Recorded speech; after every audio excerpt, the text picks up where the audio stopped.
Hello everyone, I welcome you at the platform of the Mediterranean academy. Hindu और Indian express के daily news analysis को लेकर के आज हम वापस आपके सामने हैं। और आज हम जो है आज की और कल की 2 दिन की न्यूज़ एक साथ क्लिक करके देखेंगे, क्योंकि कल बहुत ज़्यादा इंपॉर्टेंट न्यूज़ एडिटोरियल नहीं थे, जो इंपॉर्टेंट थे उसको हमने क्लब किया है। तो without wasting any time let's move to the first topic. जो सबसे पहले और इम्पॉर्टेंट न्यूज़ हमें मिली और वो कल आई थी, और ये थी कि नेशनल इन्वेस्टिगेशन एजेंसी है, हमारी जो NIA है, नेशनल इन्वेस्टिगेशन एजेंसी है, उसने कुछ एलिगेशंस लगाए किसके खिलाफ? NSCN क्या है? नेशनल सोशलिस्ट काउंसिल और नागालैंड, NSCN। तो NSCN के खिलाफ NIA ने कुछ एलिगेशन लगाए हैं, और ये NIA जो हमारी नेशनल इन्वेस्टिगेशन एक प्रीमियम एजेंसी है, उसके द्वारा जो ये जो एलिगेशन लगाए हैं, इनका कंटेक्स्ट निकाला गया है। जो मणिपुर के अंदर आप जानते हैं कि जो वायलेंस हुआ और जो अभी भी चल रहा है, जिसका समाधान नहीं निकला है, तो उसको लेकर के तो ये कुछ चीज़ें हैं जो हमें मणिपुर का जो विवाद चल रहा था उसको देखने के लिए, फिर इसके अंदर NSCN की क्या भूमिका और NIA क्या निकाल रहा है इन चीज़ों से, उनको देखने की हमें ज़रूरत है। सबसे पहले आपको ये समझना होगा कि आखिर मुद्दा क्या है। तो मुद्दा है मणिपुर वायलेंस को लेकर के। ऑलमोस्ट 1.5 साल हो चुका है मणिपुर के वायलेंस को लेकर के। और मणिपुर के अंदर वायलेंस क्यों हुआ था, तो आप जानते हैं कि एक रीसेंट रीज़न बताता हूँ आपको कि वहाँ पे क्यों हुआ था, उसके बाद हम उसकी हिस्ट्री देखेंगे। तो ये था कि वहाँ का जो हाई कोर्ट था, उस हाई कोर्ट ने ऑर्डर दिया किसको? स्टेट गवर्नमेंट को, कि आप क्या करिए, आप सेंटर को अप्रोच करो, और सेंटर को अप्रोच करके जो मणिपुर के अंदर जो वैली एरिया है, वहाँ पे जो कम्युनिटी रहती है उसको मैथीज कम्युनिटी कहते हैं, मैथी कम्युनिटी है, और ये अपने आप को वैष्णवाइट सेक्ट से निकालती है। तो इन मैथी कम्युनिटी को ST शेड्यूल्ड ट्राइब का दर्जा देने की इनकी मांग थी, और उसके लिए एक कमीशन पहले हुआ था, और हाई कोर्ट ने ऑर्डर दिया स्टेट गवर्नमेंट को कि आप सेंटर को अप्रोच करो और जो मैथी कम्युनिटी है उनको ST का दर्जा दिलाओ। जब ये हाई कोर्ट से निर्देश आया, तो इस निर्देश के बाद जो वहाँ पर मणिपुर के अंदर ट्राइबल एरिया, जो मणिपुर के अंदर हिली एरिया है, उस हिली एरिया के अंदर जो ट्राइब्स रहती है, जिसमें मेन कौन सी है? कुकीज़। ये उनकी एक मेन इंपॉर्टेंट ट्राइब है, और ये कहाँ रहती है? ये रहती है हिली एरिया के अंदर। अब इन्होंने इसका ऑपोजिशन किया, ऑपोजिशन हुआ तो दोनों ही ट्राइब्स, जिसमें कौन सी हैं? आपकी मैथीज और दूसरे आपके कुकीज़, इनके बीच में क्या हुआ? Ethnic violence. तो मणिपुर के अंदर जो वायलेंस है वो कौन सा है? एथनिक है। ना तो ये रिलीजियस है, ना ये कास्ट बेसिस पे है, ये एथनिक वायलेंस है। तो यहाँ पे एथनिक वायलेंस के कारण क्या हुई? हिंसा हुई। अब आगे बढ़ते हैं। अब आपको ये चीज़ समझने से पहले एक चीज़ ये समझनी होगी। यदि हम मणिपुर का मैप देखें, जैसे कि ये आप देख सकते हैं कि मणिपुर का मैप है। मणिपुर के मैप में है, जैसा कि आप देख रहे हैं कि मणिपुर की जो मेन बॉर्डर एक तो किससे लगती है? म्यांमार से। तो यानी कि ये इंटरनेशनल बाउंड्री पे है, और चूंकि आप जानते हैं कि म्यांमार ऑलरेडी वहाँ पर जो डेमोक्रेटिक गवर्नमेंट है वो नहीं है, वहाँ पर जुंता की सरकार है, यानी कि वहाँ पर मिलिट्री रूल है। एक चीज़ होगी। दूसरा, मणिपुर और म्यांमार की जो हमारी बॉर्डर है वो कंप्लीटली फेंस नहीं है। इसमें करीब करीब 300 किलोमीटर का एरिया ऐसा है जो कि फेंस नहीं है। तो आप समझ सकते हैं कि जब एरिया फेंस नहीं है तो वहाँ पर इसका इलीगल माइग्रेशन है वो एक जगह से दूसरी जगह होती रहती है। और चूंकि आप जानते हैं कि म्यांमार का एक बहुत बड़ा हिस्सा चाइना से बॉर्डर है, तो चाइना के द्वारा भी इंडिया को डीस्टेबलाइज करने के लिए मणिपुर के अंदर इफेक्ट डाला जाता है, और वो इफेक्ट कहाँ पहुँचता है? वो इफेक्ट पहुँचता है इंडिया के ऊपर। तो ये एक तरह से इनडायरेक्टली भी काम होता है। फिर आपको ये भी समझना होगा कि मणिपुर से जो आप जानते हैं कि हम बात करते हैं, एक है गोल्डन क्रेसेंट और एक है आपका गोल्डन ट्रायंगल। ये दोनों ही जगह विश्व में जो आपका कल्टीवेशन ऑफ अनऑथराइज आइटम्स है, जैसे कि पॉपी है, ड्रग्स हैं, ओपियम है, इन दोनों के लिए जाना जाता है। अब क्रेसेंट के एरिया में कौन सा आता है? क्रेसेंट के एरिया में आपका पाकिस्तान, अफगानिस्तान, ईरान, ये जो क्षेत्र है वो गोल्डन क्रेसेंट के नाम से, जबकि गोल्डन ट्रायंगल इस क्षेत्र को कहते हैं। इस गोल्डन ट्रायंगल के अंदर आपका म्यांमार भी है, इसी गोल्डन ट्रायंगल में आपका लाओस भी है, कंबोडिया भी है।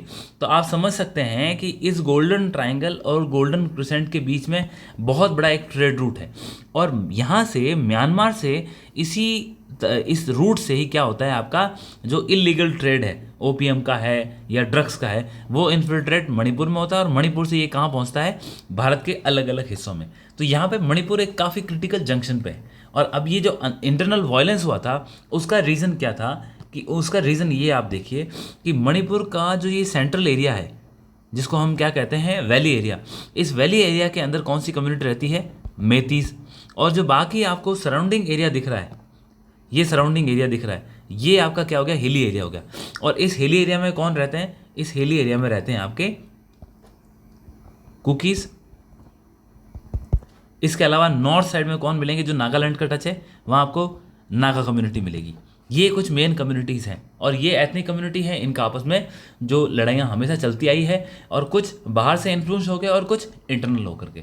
इसके अलावा एक और इम्पॉर्टेंस है कि अभी आप जानते हैं कि इंडिया ने जो हमारा लुक ईस्ट और एक्ट ईस्ट जो पॉलिसीज़ थी, दोनों पहले लुक ईस्ट पे काम कर रहे थे जब हमारी यूपी की गवर्नमेंट थी, उसके बाद जब एनडीए गवर्नमेंट बनी तो उन्होंने एक्ट ईस्ट पॉलिसी पे ध्यान दिया।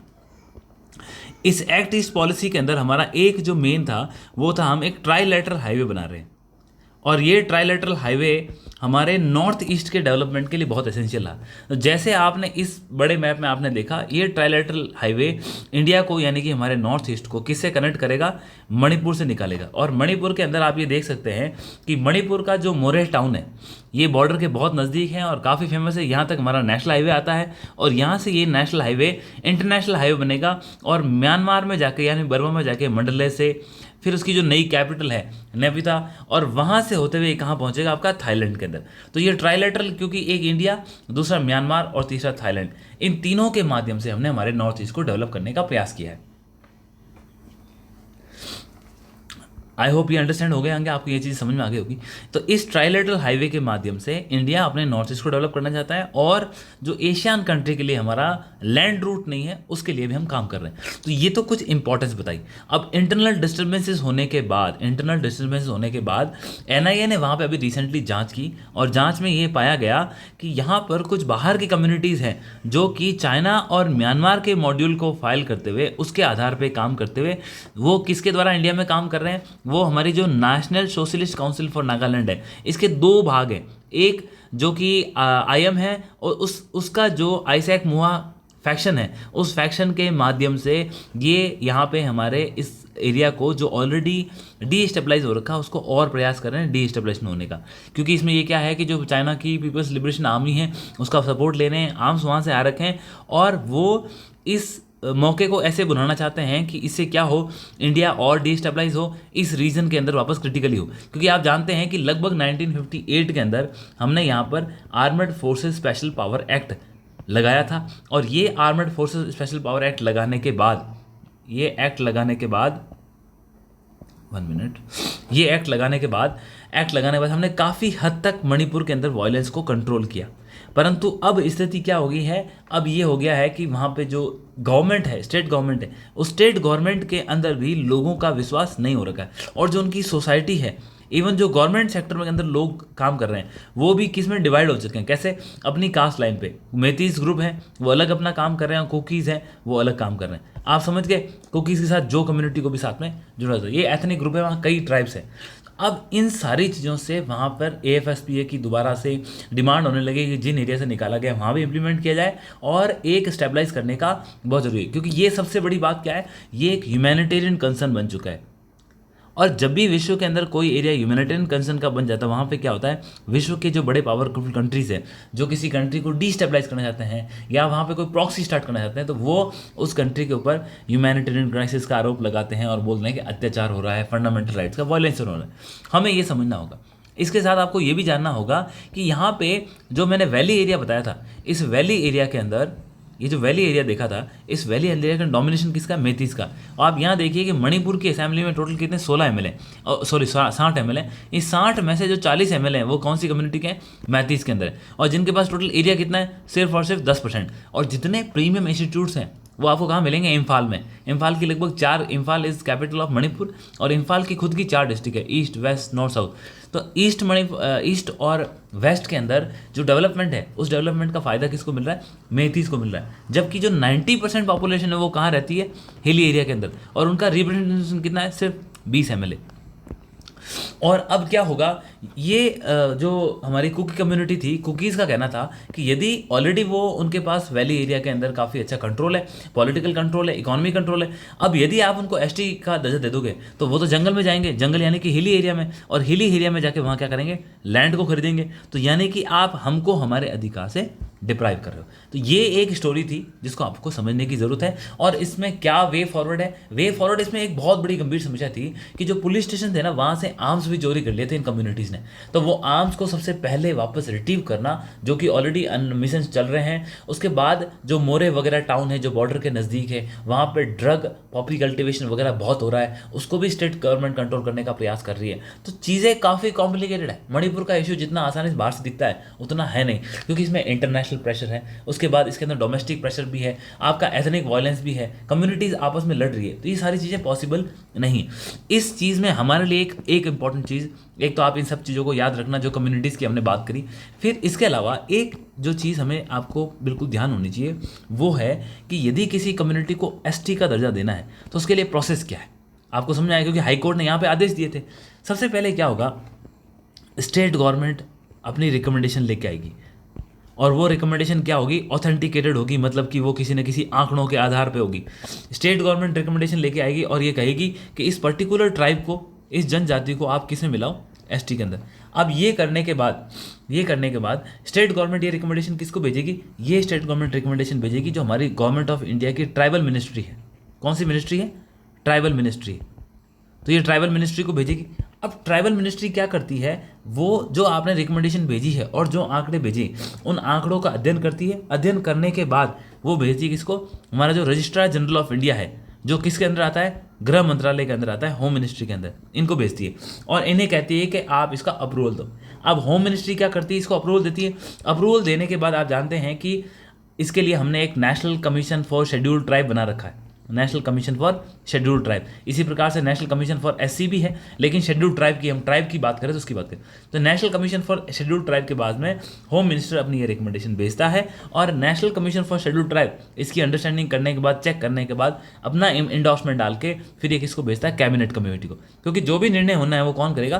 Cabinet committee. कैबिनेट कमेटी जब इसके ऊपर एक तरह से अपना फाइनल डिसीजन दे देती है, तो दे दिया फाइनल डिसीजन। फाइनल डिसीजन देने के बाद जैसे ही कैबिनेट ने इसको फाइनलाइज किया, इसका एक बिल बनाया जाता है, और बिल कहाँ पेश किया जाता है? पार्लियामेंट के अंदर। अब आप कहोगे सर इतना काम कर दिया तो पार्लियामेंट में ले जाने की क्यों ज़रूरत है? क्योंकि यदि आपको एससी और एसटी की लिस्ट देखनी है तो आपको पता होना चाहिए कि हमारा एक कॉन्स्टिट्यूशनल ऑर्डर है। कौन सा ऑर्डर है? कॉन्स्टिट्यूशनल ऑर्डर है। ये एसटी के लिए अलग है, एससी के लिए अलग है। जो हमारा दोनों का 1950 के अंदर ये ऑर्डर आया था। जब पार्लियामेंट इसको अप्रूव करती है तो इस ऑर्डर के अंदर उसमें इसका नाम, कम्युनिटी का नाम ऐड कर दिया जाता है, और फिर जैसे ही लोकसभा राज्यसभा से ये पारित हुआ, पारित होने के बाद इसको कहाँ भेजा जाता है? आर्टिकल 341 और आर्टिकल 342, जो कि एससी और एसटी के नाम को इसके अंदर लिस्ट के अंदर शामिल करने को पावर किसको देता है?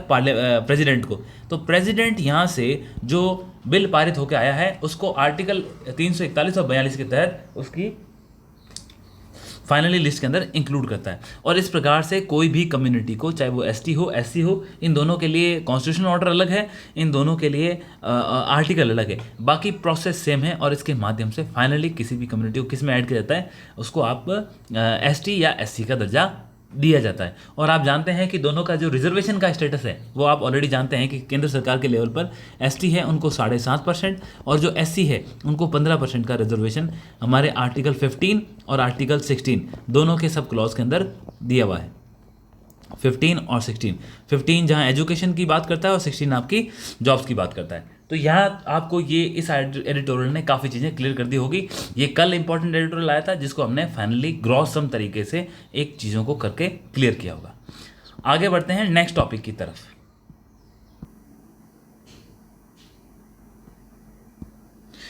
नेक्स्ट न्यूज़ की तरफ देखें तो आपने अगर रिसेंटली जो हमारा डेली न्यूज़ एनालिसिस है उसको अगर फॉलो किया होगा तो आप जानते हैं कि चाबार पोर्ट को लेकर के इंडिया और ईरान के बीच में 10 साल का एग्रीमेंट हुआ है, जिसके अंदर इंडिया वहाँ पर ना सिर्फ इन्वेस्टमेंट करेगा करीब करीब $120 मिलियन का, तो इंडिया वहाँ पर इक्विपमेंट्स वगैरह लेके आएगा, और इसके अलावा $250 मिलियन के आसपास है वो एक तरह से प्रोजेक्ट के काम के लिए क्रेडिट लाइन उन्होंने जारी की, ताकि उस पैसे का भी इस्तेमाल वहाँ किया जा सकता है। तो आप जानते हैं, इसको हमने डिटेल में डिस्कस किया था। यहाँ पर सेम चीज़ है, उसके बाद में यूएसए ने धमकी दी है कि इंडिया को इसके साथ नहीं बढ़ना चाहिए, वरना हम सैंक्शन लगा देंगे, और इंडिया अपनी डिप्लोमेटिक पॉलिसी के माध्यम से अश्योर है कि हम इसका कोई ना कोई वे आउट निकाल देंगे। यहाँ चाहबार को लेकर के कुछ चीज़ें बताई गई है जो हमें समझने की आवश्यकता है। सबसे पहली बात तो आप जानते हैं, इसमें मैंने मैप भी डाला होगा, यस, सबसे पहले आप जानते हैं कि चाहबार के माध्यम से आखिर हम कर क्या रहे हैं। तो चाहबार क्या कर रहा है, ये तो चाहबार पोर्ट है, और ये चाहबार पोर्ट कहाँ पे, आपके ईरान के अंदर, और ये जो आपको टेरिटरी दिख रही है वो किसकी है, ईरान की। और इस चाबहार पोर्ट से हम अपना एक सी लिंक बना रहे हैं, यानी कि एक समुद्री रास्ता बना रहे हैं, वो किसको, जो हमारे गुजरात के जो पोर्ट्स हैं उसको कनेक्ट करेगा, और यही आगे आगे धीरे आपके महाराष्ट्र की जो पोर्ट है उसको भी कनेक्ट करेगा। डन। अब चूंकि आप जानते हैं कि जो पाकिस्तान और चाइना ने मिलके चाइना पाकिस्तान इकोनॉमिक कॉरिडोर है, ये जो रास्ता गया, और इसका जो लास्ट का लिंक है वो ग्वादर पोर्ट है। ग्वादर पोर्ट से चाबार पोर्ट की दूरी काफ़ी नज़दीक है, तो स्ट्रेटेजिकली सामरिक इसका महत्व बहुत ज़्यादा है। आर्थिक तो है ही है, सामरिक महत्व भी ज़्यादा है, क्योंकि आप जानते हैं कि पाकिस्तान हमारी एक एडवर्स कंट्री है और चाइना भी है, दोनों मिलकर क्या काम कर रहे हैं, तो इससे हमें एक आइडिया लग सकता है। अब इस चाबहार पोर्ट के माध्यम से हमारा जो एम था वो क्या था कि हम यहाँ से एक तो इसके चाबहार से लेकर के जाहिदान, जो कि अफ़गानिस्तान और ईरान की बॉर्डर पर स्थित एक शहर है, जो है किसमें, ईरान में, यहाँ तक एक रेल लिंक के डेवलपमेंट की बात थी। और उसके बाद इसी जाहिदान को, जो ईरान के अंदर आता है, जो अफ़गानिस्तान का जरान सिटी है, इन दोनों को आपस में कनेक्ट करके, और फिर हमने एक नेकलेस और रोड जो बोलते हैं, हमने अफ़गानिस्तान के अंदर डेवलप किया था कि जरान से लेकर काबुल और काबुल से लेकर के वापस जरान तक हमने एक रोड के डेवलपमेंट का काम भी अफ़गानिस्तान में किया था। तो हमारा ये प्लान था कि चाबहार से हम अफ़गानिस्तान पहुँचेंगे, अफ़गानिस्तान के माध्यम से सेंट्रल एशिया, और फिर वहीं से रशिया होते हुए हम यूरोप तक पहुँच जाएंगे। तो ये तो हमारा एक ओवरऑल जो हमारा एक ट्रेड रूट का पर्सपेक्टिव था वो था। अब दोनों को फ़ायदा है, इसमें बहुत सारी चीज़ें हैं। हमने इंटरनेशनल लेवल पे कहा था, यूएसए को हमने ये बोला था कि इस तरह के प्रोजेक्ट से क्या होगा, अफगानिस्तान के अंदर जो ह्यूमैनिटेरियन कंसर्न है वो वाली प्रॉब्लम सॉल्व होगी। उसके बाद जो इंटरनेशनल ट्रेड या एड अगर जानी है अफगानिस्तान, तो वो इंडिया और ईरान के इस जो जॉइंट मिशन के तहत आप पहुँचा सकते हो। ये कुछ प्लान्स जो थे हमने इस ईरान चाबार पोर्ट के बारे में देखे। अब आपको ये समझना होगा कि जो रिसेंट हमने डेवलपमेंट देख ली, रिसेंट डेवलपमेंट के साथ आपको बस दिखाने की ज़रूरत है कि चाबहार का जो पोर्ट का डेवलपमेंट है बहुत इंपॉर्टेंट नया चैप्टर लिख रहा है इंडिया और ईरान के रिलेशन के अंदर। अभी जैसे आज जब मैं ये रिकॉर्ड कर रहा हूँ, उस वक्त I think it is confirm from the international sources कि जो ईरान के इब्राहिम रेसी जो प्रेसिडेंट थे, शायद उनकी जो हेलीकॉप्टर क्रैश के अंदर शायद डेथ हो चुकी है। इसके क्या रेप्रिकेशन निकलते हैं वो हमको देखना होगा, क्योंकि ईरान ने रिसेंटली ड्रोन अटैक्स भी किए थे, किसके ऊपर, इजराइल के ऊपर। अब ये एक कोई प्लॉट था जिसके तहत उनको मारा गया, ये कोई एक्सीडेंट था, तो ये तो आने वाले समय मालूम चलेगा। लेकिन चीज़ें काफ़ी क्रिटिकल हो चुकी है मिडल ईस्ट के अंदर, और किसी हेड ऑफ द स्टेट का एक्सीडेंटल डेथ हो या कोई किलिंग हो, ये चीज़ें बहुत बहुत ज़्यादा क्रिटिकल बना देती है। तो एक अनसर्टेनिटी फिर से मिडिल ईस्ट के अंदर क्रिएट हो रही है। तो आपको इन चीज़ों के बारे में अवेयरनेस होना ज़रूरी है। आगे बढ़ते हैं। ये इंडियन एक्सप्रेस के अंदर आज एक इंपॉर्टेंट न्यूज़ थी, और वो जम्मू एंड कश्मीर को लेकर के थी। तो जम्मू एंड कश्मीर के तहत यह दिखाया गया है कि हम दो चीज़ें जानते हैं अभी क्या है। नंबर एक बात आप जानते हैं कि श्रीनगर के अंदर जो अभी 5th पोल की जो हमारी 4th पोल तक की जो वोटिंग हुई है, उसके अंदर हमने देखा कि वोटिंग परसेंटेज काफ़ी बड़ा है। मतलब 1996 के बाद से, जब से इंसर्जेंसी बढ़ी, और तब से लेकर के साल 2019 तक लगभग 18 से 19% के आसपास है वो वोटर का टर्नआउट होता था। लेकिन अभी वर्तमान में हमने देखा है कि 2023 के जो हमारे इलेक्शंस हुए हैं, कौन से, लोकसभा के, मेंबर ऑफ पार्लियामेंट के, इसके अंदर जो वोटिंग परसेंट है वो लगभग 50% के आसपास पहुंचा है। तो ये दिखाता है कि किस तरह से जो कश्मीर है, उस कश्मीर के अंदर आर्टिकल 370 हटने के बाद एक पॉजिटिव इम्पैक्ट देखने को मिला है। इसके अलावा ये भी देखा है कश्मीर के अंदर जो टूरिज़्म है उसको काफ़ी बुल मिला है, क्योंकि काफ़ी जो टूरिज़्म की संख्या है, जो लोग आ रहे हैं, उनकी मात्रा बढ़ी है। तो ये दिखाता है कि उसके बाद स्टोन पेंटिंग का कोई भी इंसिडेंट हमें आर्टिकल 370 रिवोक करने के बाद नहीं देखने को मिला, हमें बंद देखने को नहीं मिले। स्कूल्स क्लोज होते हुए नहीं दिखाई दिए। और जिस तरह से टूरिज्म बढ़ा है तो क्या हुआ है कि जो इन्वेस्टमेंट्स आया है कहाँ पर, श्रीनगर एरिया के अंदर, तो जहाँ पे जो आप जानते हैं साउथ कश्मीर था वो काफ़ी एक डिस्टर्ब एरिया माना जाता था, पहलगाम है आपका, जो सोपारा है, तो ये जो चीज़ें हैं उन जगहों पर शांति का होना एक काफ़ी अच्छी चीज़ दिखाता है। वहीं यहाँ पे हमारे राइटर दूसरी तरफ जो बात कर रहे हैं कि वो कह रहे हैं कि यदि आप एलओसी की दूसरी तरफ जाइए तो एलओसी के दूसरी तरफ आपको क्या मिलेगा, पाकिस्तान के अंदर एक तो महंगाई की वजह से, और दूसरा वहाँ पर जिस तरह से जो आर्मी का और गवर्नमेंट का इंटरेस्ट नहीं है लोगों के लिए, तो अब क्या है, सोशल मीडिया की रीच काफ़ी बढ़ गई है, तो लोग एक तरफ देख रहे हैं कैसे कश्मीर में डेवलपमेंट हो रहा है, और जो पाकिस्तान ऑक्यूपाइड कश्मीर है वहाँ पर चीज़ें डिक्लाइन हो रही हैं। इन चीज़ों से क्या हो रहा है कि लोगों में आकांक्षाएं बढ़ गई, और वहाँ पर जो एलओसी के अंदर एक तरह से रिबेलियन चलने लगा है। तो यहाँ राइटर ने कहा कि जिस वक्त एक बार रिबेलियन हुई थी कहाँ, तुनिशिया में, तो उसी प्रकार की रिबेलियन हो सकता है हमें कहाँ देखने को मिल जाए, पाकिस्तान ऑक्यूपाइड कश्मीर में, क्योंकि लोग कंपेयर करने लगे। तो ये चीज़ें दिखाती है कि किस प्रकार कश्मीर में आर्टिकल 370 हटने के बाद वोटिंग परसेंटेज बढ़ने की क्या सिग्निफिकेंस है। नेक्स्ट एक हिस्टोरिकल पर्सपेक्टिव से इंपॉर्टेंट था जिसमें ये दिखाया गया, ये इंडियन एक्सप्रेस की न्यूज़ है, और ये दिखाती है कि जो नील नदी है, उस नील नदी की कोई ऐसी ब्रांच थी पुरानी जो पहले हमें आइडिया नहीं था। उस नील नदी की ब्रांच के बगल में ही जो ये गाज़ा के विश्व फेमस जो पिरामिड है जिनको हम वंडर्स में काउंट करते हैं, इसकी लोकेशन इसकी 50 किलोमीटर के आसपास ही मिलती है। तो इससे ये मतलब निकलता है कि जो अभी तक ये एक कंसेप्ट क्लियर नहीं था कि इस इतने बड़े डेजर्ट के अंदर आखिर लोग किस प्रकार से इन्होंने डेवलपमेंट किया और कैसे इतने बड़े बड़े पत्थरों को यहाँ तक लाया गया। तो अब इन्होंने ये बताया है कि एक जो नाइल नदी है, इस नाइल नदी की एक शाखा कहीं ना कहीं इन पिरामिडों के बगल से निकलती थी, और ये साइंटिफिक डिस्कवरी में निकला है जो कि हमारे हिस्ट्री के बहुत बड़े जो इतिहास के एक जो छुपे हुए पन्नों को दोबारा निकालने में हमारी हेल्प करता है। तो आप देखें कैसे हिस्ट्री को साइंटिफिक डिस्कवरी मदद करती है, और सिर्फ एक नदी का रास्ता मिलना ही इन जो पिरामिडों के संरचना के लिए इम्पोर्टेंट है, बल्कि ये भी दिखाता है कि जहाँ पर ये जो पिरामिड्स बने इनके आसपास हमें लेबर कैंप्स के अवशेष भी मिले। इसके अलावा हमें यहाँ पे बहुत सारी हड्डियों के अवशेष भी मिले जानवरों के।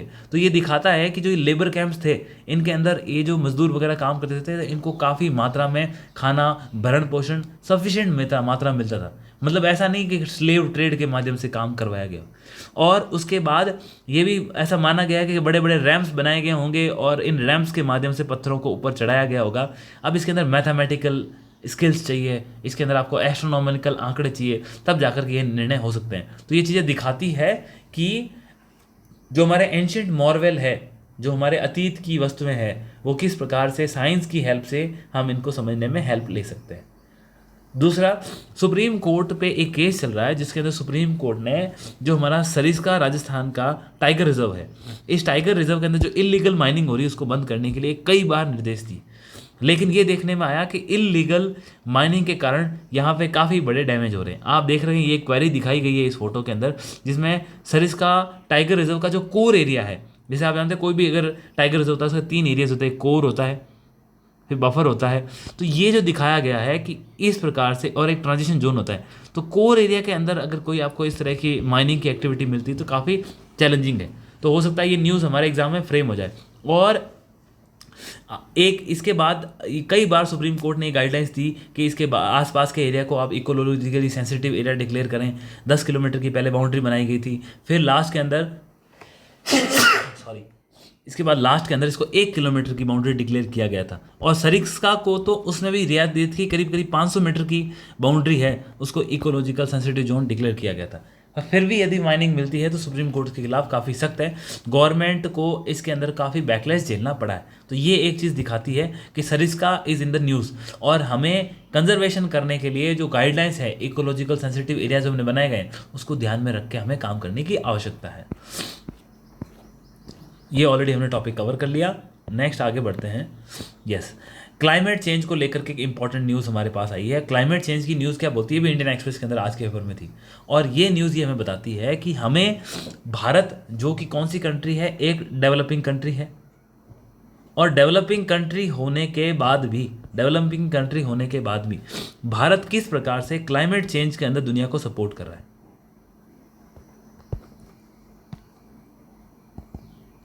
क्लाइमेट चेंज के अंदर दुनिया को सपोर्ट कर रहा है, ये दिखाया गया है। अब आप समझिए कैसे। सबसे पहले इन्होंने ये दिखाया कि आखिर क्लाइमेट चेंज के युद्ध में भारत के कौन सी जो डिटर्मिनेंट्स हैं, हम क्या सोच करके इस पे काम करते हैं। तो इन्होंने 5 फैक्टर बताए हैं। सबसे पहले इन्होंने बोला कि हम हमारी ज्योग्राफी उसको देखते हैं कि हमारी जोग्राफिकल लोकेशन कैसी है। दूसरा, हमारी क्लाइमेट चेंज को लेकर के जो सोच है वो ये डिसाइड करती है कि हमारी पॉपुलेशन कैसी है, पॉपुलेशन के आधार पर हम निर्णय लेते हैं। तीसरा, हम ये भी मानते हैं कि आखिर इसके क्या इम्पैक्ट पड़ेंगे क्लाइमेट चेंज के भारत के ऊपर।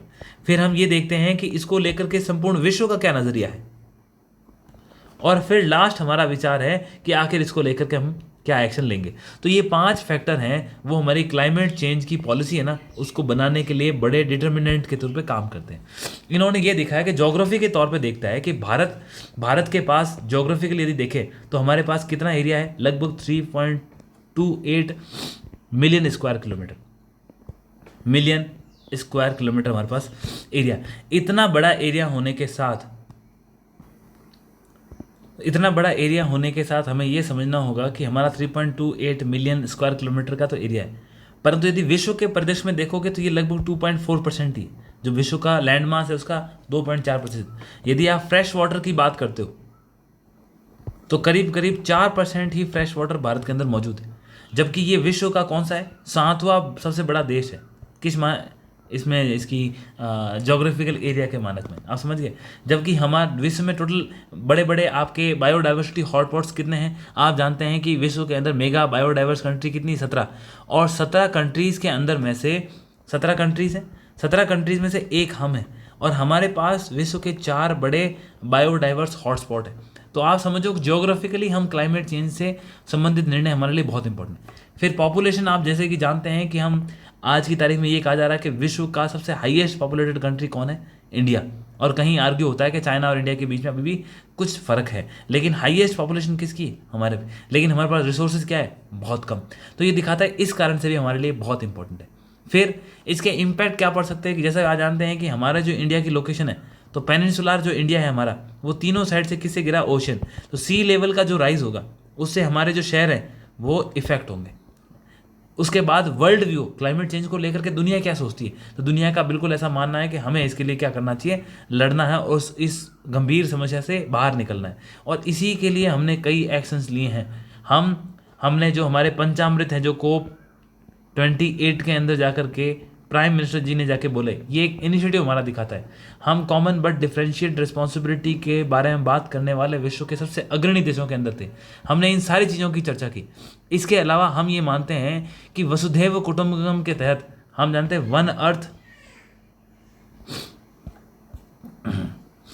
वसुधैव कुटुंबकम के तहत वन अर्थ, वन वर्ल्ड और वन फ्यूचर, ये जो वाक्य है वो हमने दिया। और इसके अलावा कुछ हमने ग्लोबल इंस्टीट्यूट्स बनाए हैं, जैसे कि international solar alliance, coalition for disaster resilience infrastructure और ग्लोबल बायोफुलनेस। तो ये चीज़ें दिखाती है कि भारत क्लाइमेट चेंज के लिए अग्रणी रूप से काम कर रहा है। और एक डेवलपिंग कंट्री होने के बाद अगर हम इतना काम कर रहे हैं तो काफ़ी इंपॉर्टेंट चीज़ है जो विश्व को दिखाती है। इसी के साथ आज की और कल की जो हमारी इंपॉर्टेंट न्यूज़ थी हमने कवर कर ली। And I hope you will continue watch this, remain connected with us. और अगर आप हमारा इनिशिएटिव लाइक करते हैं, do like us, subscribe us, continue बने रहे। करंट अफेयर की चिंता आपको बिल्कुल करने की ज़रूरत नहीं। Thank you so much.